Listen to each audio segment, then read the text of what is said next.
Ibrahim alaihissalam pada saat membangun Ka'bah, ada beberapa hal yang Allah memang kekalkan supaya bisa kita yakin dan mengenang tentang upaya Nabi Ibrahim dalam membangun Ka'bah itu. Karena ini bukan tugas biasa. Ini bukan membangun rumah seorang raja dunia atau presiden. Maka Jibril mengatakan, ma'alaika illal balad. Tugasmu hanya menyampaikan wahai Ibrahim. Maka Ibrahim AS naik ke atas sebuah gunung yang dianggap paling tinggi oleh beliau. Kemudian beliau menyeru untuk orang-orang datang mengerjakan ibadah haji.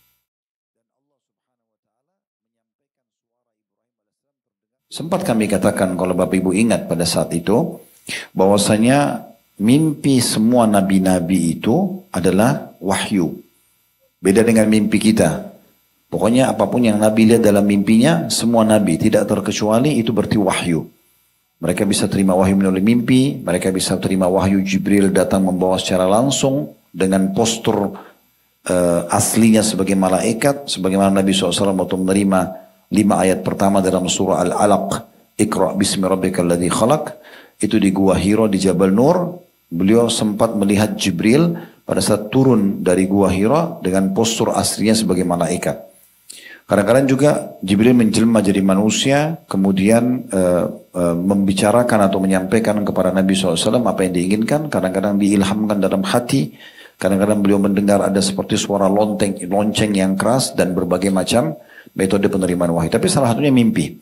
Makanya waktu Nabi Ibrahim AS mimpi melihat menyembelih anaknya Ismail, tidak ada keraguan. Kalau ini adalah wahyu dari Allah subhanahu wa ta'ala. Dan karena Allah yang perintah, maka dia ikut. Ini poin. Poin yang lain, ini kita sedikit review apa yang kita pelajari yang terakhir kemarin. Karena ketulusan Nabi Ibrahim alaihissalam untuk menerima perintah ini, dan beliau juga paparkan kepada anaknya Ismail seraya menyampaikan, dan ini Allah kekalkan dalam Al-Quran, inni ara fil manami anni azbahuk.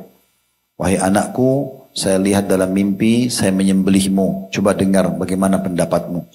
Tapi karena Nabi Ismail waktu itu adalah orang yang sudah dewasa, sudah berumah tangga, dan sudah faham agama Allah subhanahu wa ta'ala, maka dia pun mengatakan, ya abatif al-ma tu'mar, satajiduni insyaallah minas sabirin. Wahai ayahku, kerjakan apa yang Anda diperintahkan, maka Anda akan temukan saya termasuk orang-orang yang sabar. Ini sekaligus membantah pernyataan yang mengatakan waktu Ismail mau disembelih masih kecil. Tapi yang benar adalah sudah dewasa. Bahkan sudah berumah tangga waktu itu. Sudah berumah tangga. Kalau anak kecil tidak akan mungkin mau menyerahkan dirinya disembelih. Ya. Tapi karena dia sudah dewasa. Dan kita sudah bacakan firman Allah SWT pada pertemuan yang lalu bagaimana waktu dua-duanya sudah pasrah, Nabi Ismail menyerahkan lehernya, Nabi Ibrahim sudah mengarahkan pedangnya, maka di saat itu Allah Subhanahu wa taala mengutus Jibril menahan pedangnya Nabi atau pisaunya Nabi Ibrahim, lalu Allah berfirman, qad saddaqtar ru'ya. Kamu telah membenarkan mimpi itu hai Ibrahim. Lalu Allah bilang wa fadainahu bidhibin azim, lalu kami ganti Ismail dengan sembelihan yang besar, itulah domba, gitu ya. Nah, untuk mengenang semua ini, Allah Subhanahu wa taala menjadikannya sebagai rangkaian ibadah haji. Karena pada saat Nabi Ibrahim alaihissalam menuju ke titik di mana beliau lihat dalam mimpi akan menyembelih Ismail, sementara menuju ke sana di wilayah Mina, itu iblis datang dan menggodanya supaya tidak menjalankan mimpi itu. Dengan berbagai macam bisikan, apa kau tidak kesian sama anakmu, apa kamu begini, apa kamu begitu. Tapi Nabi Ibrahim AS setiap kali datang godaan itu melempar iblis dengan 7 butir batu. Dilempar 7 butir batu, hilang. Kemudian di titik yang kedua dia datang lagi, dilempar lagi. Ya. Kemudian titik ketiga datang lagi, dilempar lagi. Ya. Makanya ada disyariatkan bagi jemaah haji jumroh. Ya. Biasa dikenal dengan melontar syaitan. Nah itu mengenang tentang prosesi bagaimana syaitan menggoda Ibrahim AS pada saat, atau iblis menggoda Ibrahim AS pada saat akan menjalankan mimpinya. Nah ini semua yang kita sampaikan pada pertemuan yang lalu kurang lebih ringkasnya. Sekarang kita akan masuk Bapak Ibu sekalian ke poin selanjutnya, masalah kisah pembangunan Ka'bah dan perintah haji. Setelah Nabi Ibrahim AS sekian lama tidak ketemu dengan Ismail, karena kalau masih ingat pernah saya sampaikan, Nabi Ibrahim setelah meninggalkan Hajar dan Ismail di Mekah, beliau sempat sekian tahun tidak datang ke Mekah karena Allah belum perintahkan, tapi beliau tinggal di negeri Syam, tepatnya di Palestina. Dan kedatangan beliau pertama kali setelah beliau meninggalkan Ismail dan Hajar di dekat Ka'bah, itu setelah Ismail menikah. Dan Ibrahim datang, kemudian datang ke rumah Ismail, tapi Ismail lagi keluar berburu. Kemudian sempat Ibrahim menanyakan istri Ismail yang pertama ini, bagaimana kehidupan kalian? Maka semua isinya keluh kesah. Dari istri Nabi Ismail yang pertama ini keluh kesah. Maka Ibrahim mengatakan, nanti kalau suamimu pulang, sampaikan kalau ada seorang tamu bernama Ibrahim yang datang, dan sampaikan kepadanya pesan agar dia mengganti tiang pintu rumahnya. Ya, kalau masih ingat ya? Allahu a'lam. Ya, masih, alhamdulillah. Yang jelas pada saat itu Nabi Ibrahim kembali ke negeri Syam. Kenapa kembali? Karena Allah suruh kembali. Ismail pulang dari berburu tidak ketemu sama ayahnya di saat itu. Maka dia pun pulang ke rumah, tanya istrinya ada tamu atau tidak. Dia katakan ada seseorang bernama Ibrahim. Apa pesannya? Pesannya agar anda mengganti tiang pintu rumah anda. Maka kata Ismail, itu ayahku Ibrahim, dia seorang nabi dan dia perintahkan aku untuk menceraikanmu. Karena tidak ada rasa syukur dalam rumah tangga itu. Nah setelah itu Ismail nikah lagi dengan salah satu anak kepala suku Jurhum yang lain. Dan setelah sekian lama, entah berapa lama tidak disebutkan dalam buku sejarah, Ibrahim diizinkan yang kedua kali datang ke Mekah. Lalu ketemu sama Hajar dan istrinya serta ke rumah Ismail. Bertepatan yang kedua lagi Ismail lagi berburu. Di masa itu orang kalau berburu, yang pertama sama kedua ini berburu. Jadi berburu ini cukup lama, bisa 3 bulan, 4 bulan baru pulang. Lalu dia Ibrahim ketemu sama istri keduanya Ismail, lalu ditanya kehidupan mereka, ternyata istri kedua ini selalu bersyukur kepada Allah Subhanahu wa taala. Maka Ibrahim mengatakan, nanti kalau suamimu pulang, sampaikan ada seorang tamu bernama Ibrahim dan sampaikan agar dia mempertahankan tiang pintu rumahnya. Nah, lalu Ismail pulang waktu itu, dan pada saat itu Allah masih mengizinkan Nabi Ibrahim tidak pulang ke negeri Syam dulu. Maka ketemulah mereka, pertama kali ketemu. Sebelum ketemu tentu Ismail ke rumahnya lalu tanya ada tamu datang, katakan istrinya mengatakan iya ada seseorang yang bernama Ibrahim, apa pesannya? Pesannya agar engkau mempertahankan tiang pintu rumahmu. Maka Ismail mengatakan itu ayahku adalah bernama Ibrahim dan dia seorang nabi dan dia perintahkan aku untuk mempertahankan rumah tangga denganmu. Nah setelah itu terjadilah pertemuan pertama antara Ismail dan Ibrahim setelah sekian tahun berpisah dari bayi sampai sudah menikah. Jadi waktunya lama sekali. Pertemuan hari pertama baru melampiaskan rindu, malam harinya Nabi Ibrahim mimpi sembeli anaknya. Di hari pertama itu. Makanya Nabi Ibrahim sangat sedih. Tapi ini perintah Allah. Dan Allah menyebutkan itu sebagai ujian yang berat. Tapi karena keimanannya dia lakukan itu. Nah, sudah selesai tadi kita jelaskan berapa lama dan dari kita reviewkan bagaimana prosesi penyembelihan dan tidak jadi. Akhirnya Allah Subhanahu wa taala setelah itu memerintahkan perintah yang baru. Perintah Allah kepada Ibrahim dan Ismail alaihi wassalatu wassalam sekaligus untuk membangun Ka'bah. Nah, Ka'bah ini Bapak Ibu sekalian dan saya minta sebentar mungkin kalau bisa pada saat saya sebutkan potongan ayat di surah apa, Bapak Ibu tolong dibuka aplikasi Al-Qur'annya ya, biar kita sambil tadabbur gitu ya.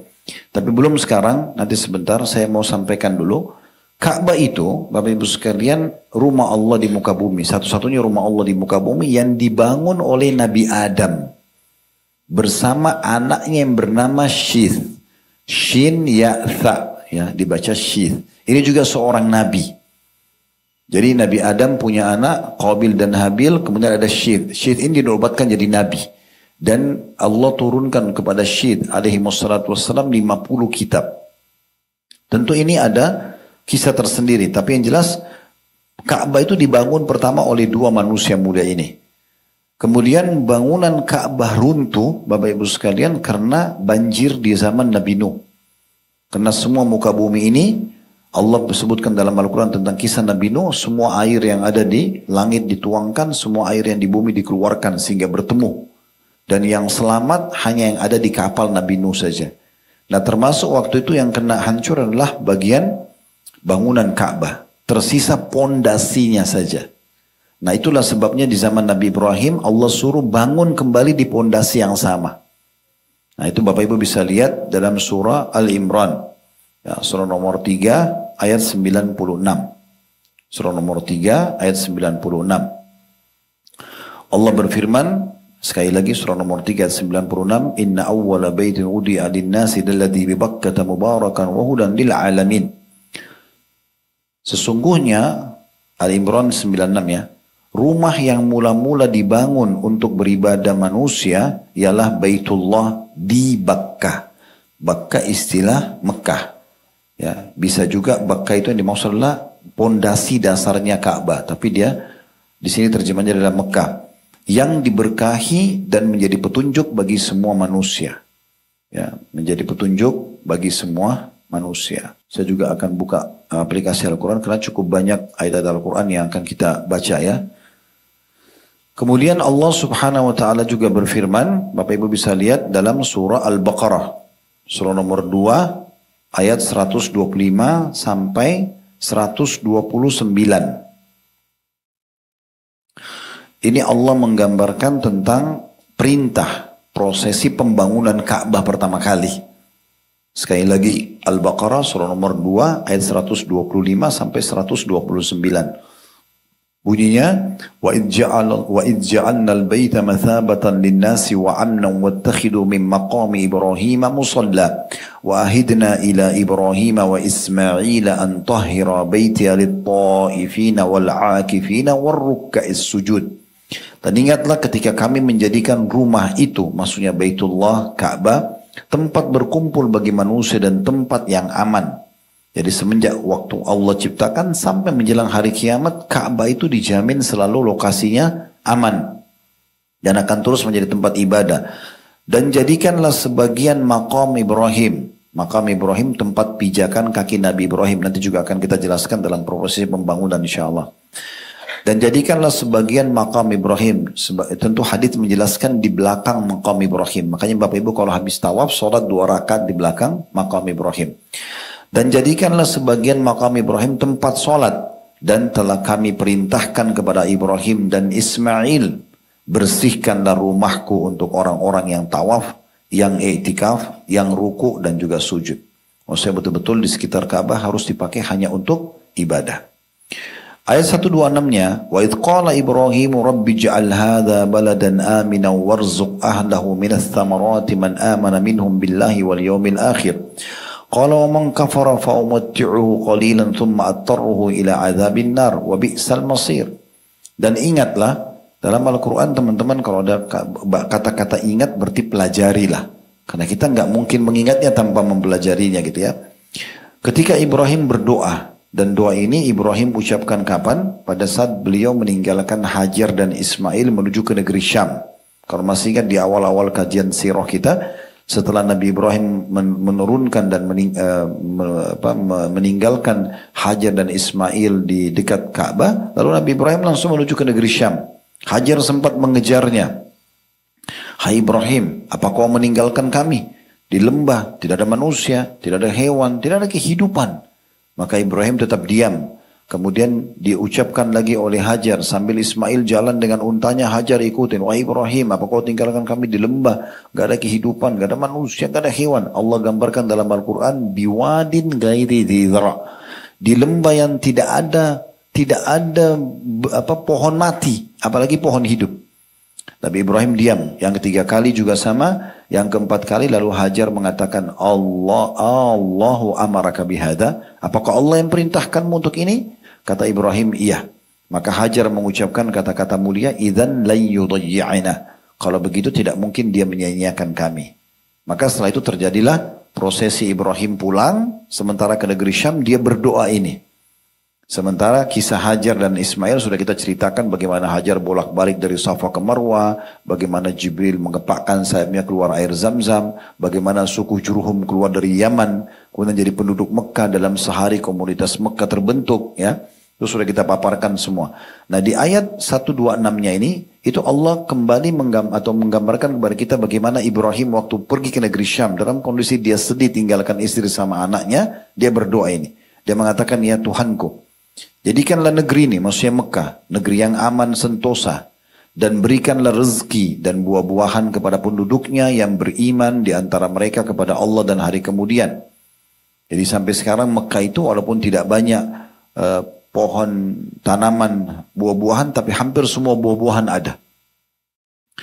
Allah berfirman, dan kepada orang yang kafir pun aku beri kesenangan sementara. Kemudian aku paksa ia menjalani siksa neraka dan itulah seburuk-buruk tempat kembali.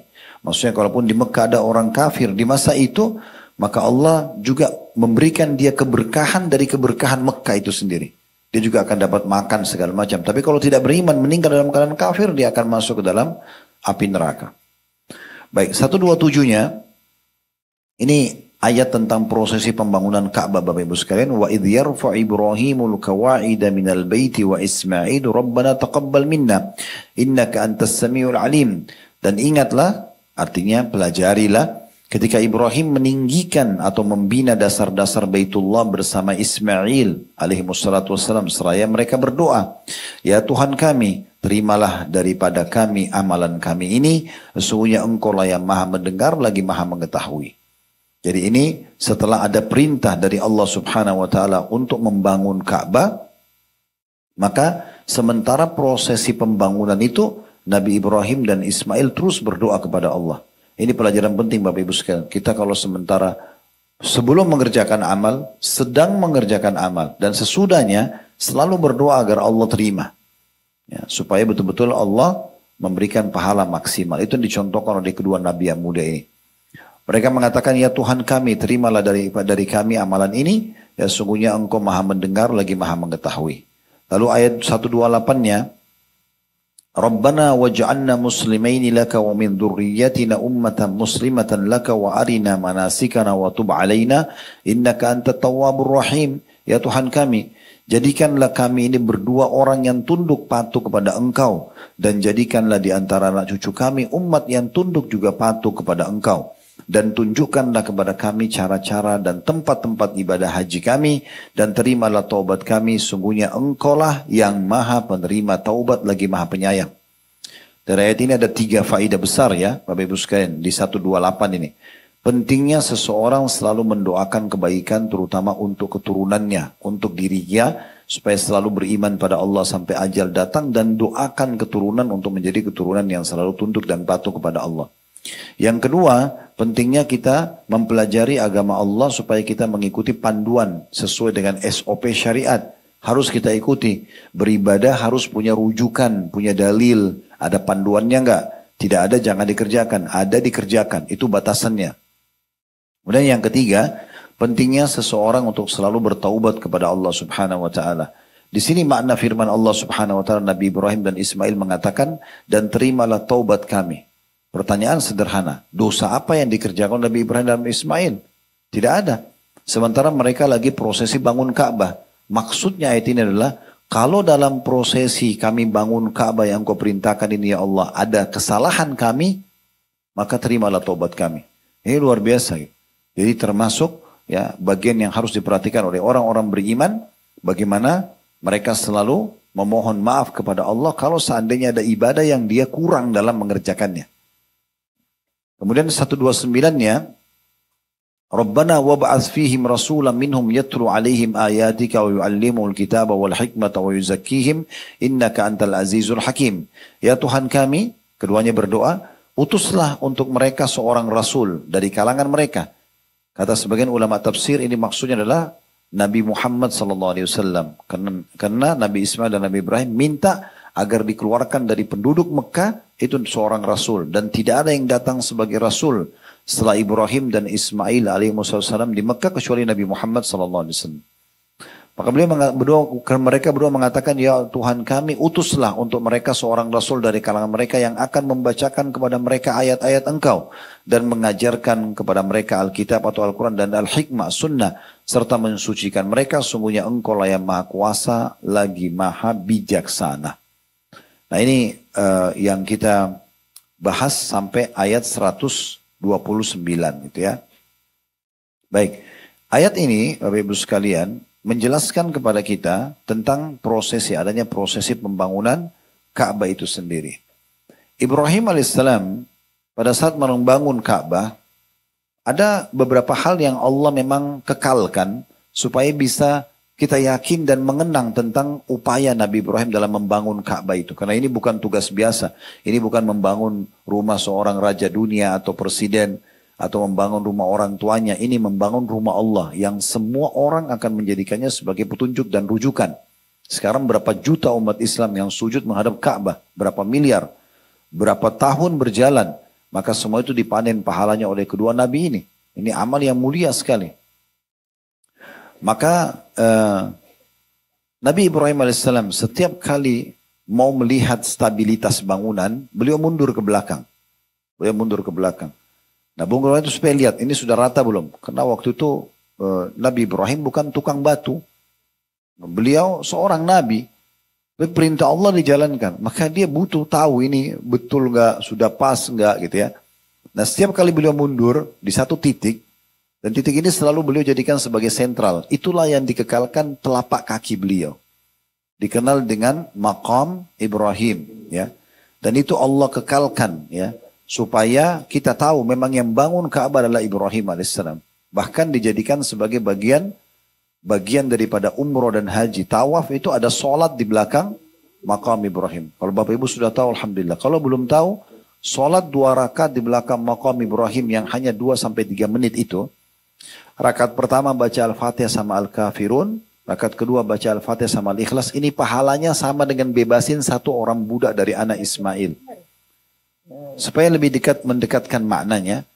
Bilal dulu budaknya Umayyah di Mekah. Nanti akan kita bahas dalam kajian kisirah kita ke depannya insya Allah.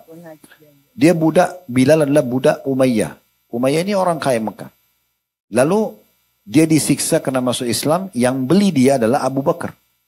Abu Bakar tebus kepada Umayyah. Kau mau jual berapa budak ini? Umayyah sebut angka yang sangat besar. Dia kaget. Dia pikir Abu Bakar tidak akan bayar. Abu Bakar bayar, ditebus. Nah, semenjak penebusan tersebut, Bilal jadi bebas. Berarti semua ibadahnya Bilal dipanen oleh Abu Bakar. Dia jadi muadzin. Bayangkan sekian tahun jadi muadzin Nabi. Semua orang yang datang sholat, Bilal panen pahalanya. Tapi Abu Bakar panen pahala Bilal. Itu namanya pembebasan budak. Di masa kita sekarang tidak ada budak. Ini gitu. Bisa masuk dalamnya adalah tawanan perang. Ditebus dengan zakat kita segala macam. Nah, bagaimana caranya kita bisa dapat pahala ini? Salah satunya sholat di belakang Maqam Ibrahim. Nah, itu dapat pahala itu.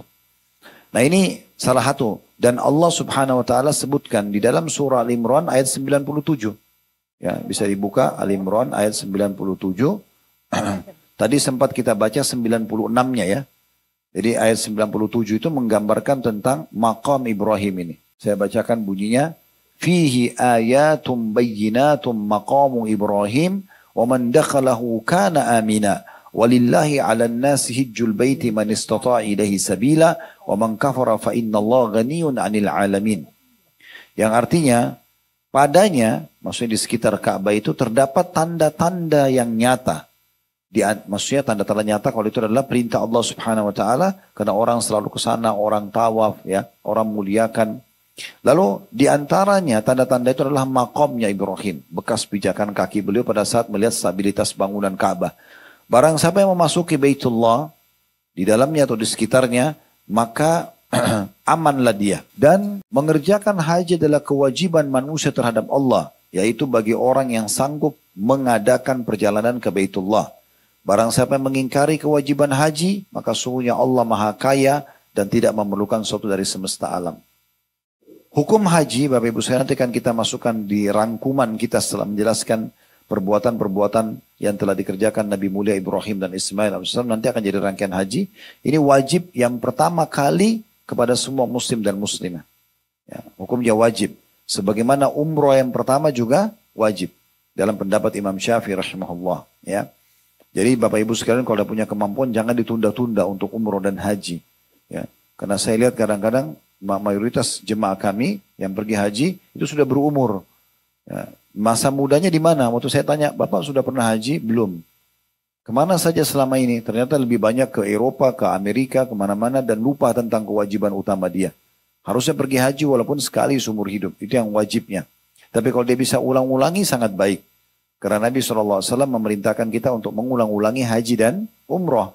Dalam sabdanya beliau mengatakan, Tabi'u bainal haji wal umrah. rutinkan haji dan umroh itu. Dari umroh ke umroh, dari umroh ke haji, dari haji ke umroh, dari haji ke haji. فَإِنَّهُمَا يَنْفِيَانِ الْفَقْرَ وَالذُّنُوبِ كَمَا يَنْفِرُ الْكِيرُ خَبَثَ الْحَدِيدِ وَالذَّهَبِ وَالْفِضَّةِ. Karena keduanya haji dan umroh kalau rutin dikerjakan maka akan membersihkan dan mengikis habis kefakiran dan juga dosa-dosa sebagaimana pandai besi menghilangkan karat dari besi emas dan perak. Walaysa li hajjatil mabrur jazaa'ul jannah. Tidak ada balasan haji yang mabrur kecuali surga.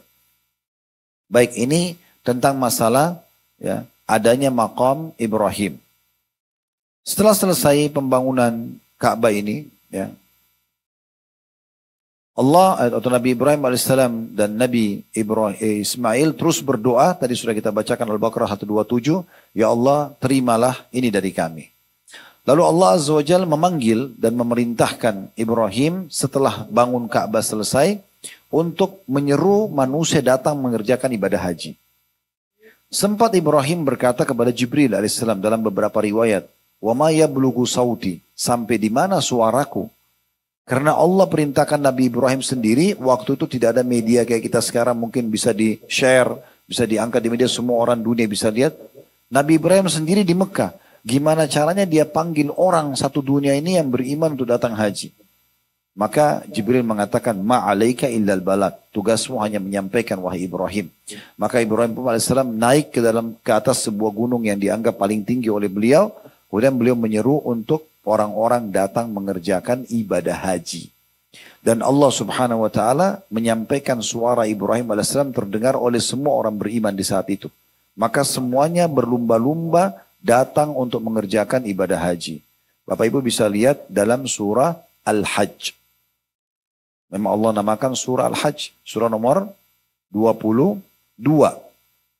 Ya, surah nomor 22 di ayatnya 26 sampai 29. Di ayat 26-nya Allah berfirman, Al-Hajj, "Wa idh bawwa'na li Ibrahim makana al-baiti alla tusyrik bi syai'an wa tahhir baiti lit-ta'ifina wal-qa'imina lit-ta'ifina wal-qa'imina war-ruk'is sujud." Dan ingatlah, maksudnya pelajarilah ketika kami memberikan tempat kepada Ibrahim di tempat Baitullah dengan mengatakan, janganlah kamu memperserikatkan atau mempersekutukan sesuatu pun dengan aku. Dan sucikanlah rumahku ini bagi orang-orang yang tawaf, orang-orang yang beribadat, dan orang-orang yang ruku dan sujud. Maksudnya Allah berfirman kepada Ibrahim, disampaikan oleh Jibril tentang masalah ini. Perintah mensucikan Ka'bah dan juga memudahkan orang ruku, sujud, dan seterusnya. Lalu ayat 27-nya ini perintah Allah agar ya memanggil manusia haji. وَعَذِّمْ فِي النَّاسِ بِالْحَجِّ يَأْتُوكَ رِجَالًا وَعَلَى كُلِّ ضَامِرٍ يَأْتِينَ مِنْ كُلِّ فَجٍّ عَمِيقٍ. Dan berseruhlah hai Ibrahim kepada manusia untuk mengerjakan haji, niscaya mereka akan datang kepadamu dengan berjalan kaki dan mengendarai unta yang kurus yang datang dari segenap penjuru jauh. Jadi maksudnya ayat ini menjelaskan Nabi Ibrahim panggil, suaranya disampaikan ke seluruh dunia, dan saking jauhnya orang-orang yang datang dan terjangkau suara Ibrahim, sampai mereka menunggangi unta karena untanya kurang bekal sampai jadi kurus waktu tiba di Mekah. Ini yang dimaksudkan. Tujuannya ayat 28-nya adalah liyashhadu manafi'a lahum wa yadhkuru ismallahi fi ayyamin ma'lumatin ala ma razaqahum min bahimatil an'am faqulu minha wa atimul ba'isal faqir.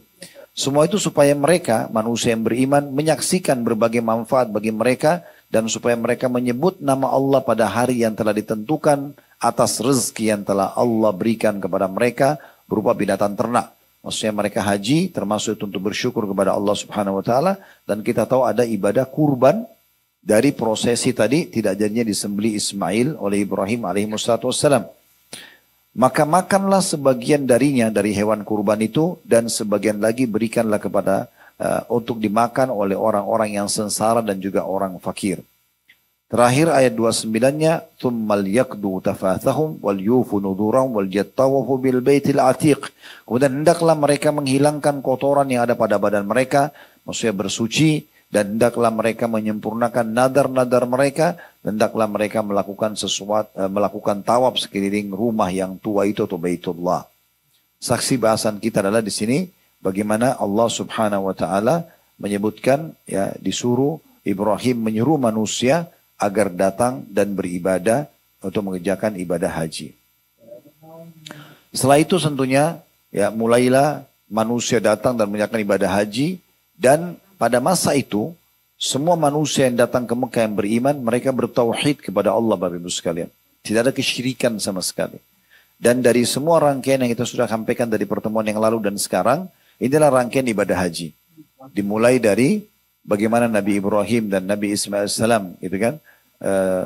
Dimulai daripada Hajar waktu sa'i jalan antara Safa dan Marwah untuk mencari air, lalu menemukan air Zam-Zam, ada ibadah sa'i. Ditemukan air Zam-Zam, ada ibadah minum air Zam-Zam. Kemudian Nabi Ibrahim membangun Ka'bah untuk dimuliakan dan hanya jadi kiblat. Kemudian juga tawaf keliling, rukuk dan sujud, sholat di sana. Kemudian prosesi penyembelian yang tidak jadi tadi, maka ada ibadah kurban. Semua ini menjadi satu rangkaian daripada ibadah haji sendiri.